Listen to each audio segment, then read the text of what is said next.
Application of evaluation skills, personal review.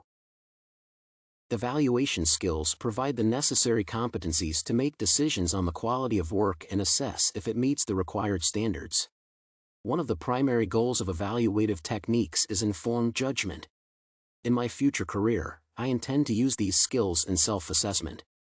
For example, I can check if my performance is improving by keeping a journal. Moreover, I will use the techniques in evidence-based practices on a small scale to determine if the improvements are worth being implemented on a large scale. Another area of application in the healthcare field will be on patients during history-taking and case conceptualization to determine the exact diagnosis from differential conditions. One of the medical TV series which I enjoy watching is The Good Doctor. The main character is Dr. Sean Murphy, a young surgeon with admirable precision who is gifted in medical operations.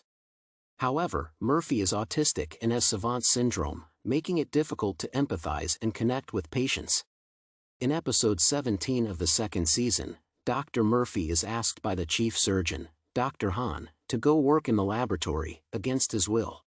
The doctors have to attend to Kenny, who has an overgrown tumor weighing 100 pounds. They consult Dr. Sean. He quickly makes assessments and advice that the operation is possible by controlling the blood flow.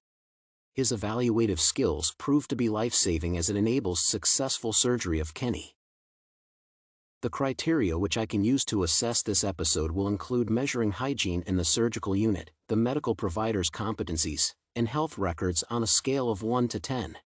The evaluation tool is observation. From my judgment, the act deserves to receive 10, 8, and 9 points, respectively. The theater was sparkling clean, the surgical team had protective wear, and sterilization equipment was present.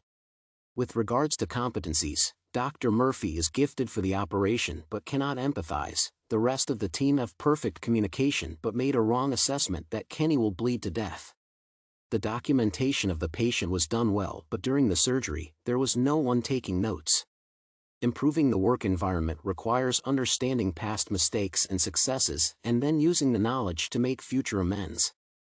The implication is that evaluative skills are important in the healthcare sector to improve services through continuous learning and innovation.